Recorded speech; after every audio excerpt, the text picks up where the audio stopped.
Assalamualaikum kawan-kawan.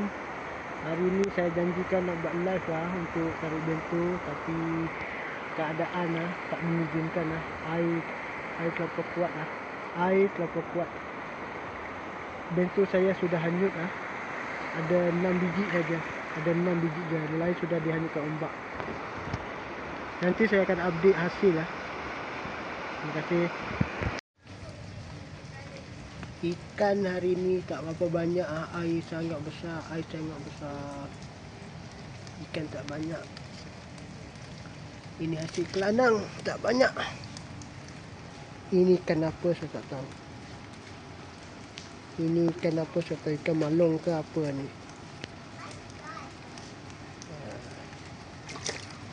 Untuk ketam hanya dapat ini saja, 2 ekor saja ketam. 2 ekor saja. Dapat gangster 1, bunga 1. Okey, terima kasih.